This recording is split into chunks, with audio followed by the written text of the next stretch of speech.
পথ দুর্ঘটনায় একসঙ্গে প্রাণ গেল স্ত্রী ও 9 মাসের শিশুপুত্রের। আর সেই শোকের মধ্যে মর্গে মৃতদেহ রেখে শুনানি কেন্দ্রে ছুটতে হলো স্বামীকে। হৃদয় বিদারক এই ঘটনার সাক্ষী থাকলো মালদা জেলা। জানা গেছে, মালদার গাজল থানার খড়দহিল এলাকার বাসিন্দা এমডি ইয়াসিন আনসারি পেশায় একজন শিক্ষক। তিনি কালিয়াচকের সুজাপুর নওমজরা হাই মাদ্রাসায় কর্মরত। কর্মসূত্রে পরিবার নিয়ে সুজাপুর এলাকায় থাকতেন তিনি। নামের বানান ভুল সংক্রান্ত একটি গুরুত্বপূর্ণ শুনানির জন্য আজ ডাক পড়েছিল ওই শিক্ষক এবং তার স্ত্রীর।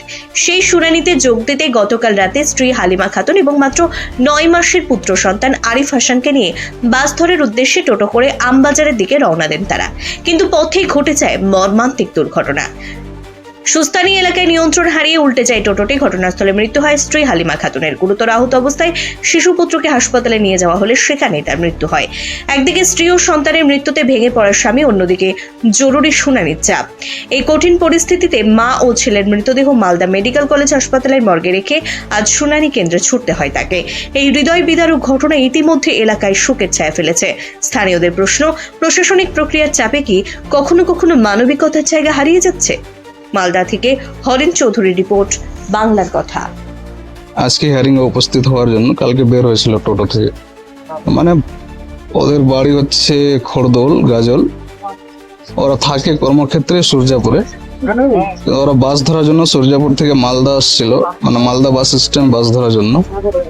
রাস্তায় যখন টোটোতে চড়ে আসে মালদা বাস স্ট্যান্ড, রাস্তার মধ্যে টোটো নিয়ন্ত্রণ হারিয়ে ফেলে এবং তা অ্যাক্সিডেন্ট হয়ে যায়।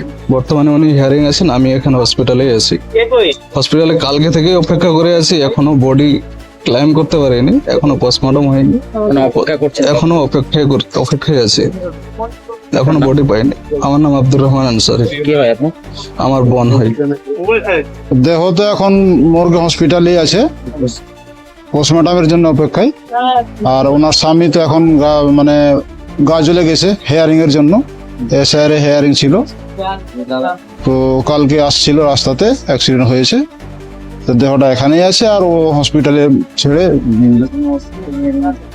এই এসআইআর হেয়ারিং এর জন্য গেছে। কিভাবে দেখছেন এই যে এত বড় একটা মর্মান্তিক ঘটনা? এটা খুবই দুঃখজনক ঘটনা। এরকম ঘটনা মানে উপযুক্ত ঘটনা না, একদম খুবই দুঃখজনক ঘটনা। খুবই খারাপ লাগছে আর কি। হিয়ারিং এর জন্য কি আসছিলেন? হ্যাঁ, হিয়ারিং এর জন্যই আসছিল। কি নাম আপনার? আমার নাম আক্তার হোসেন।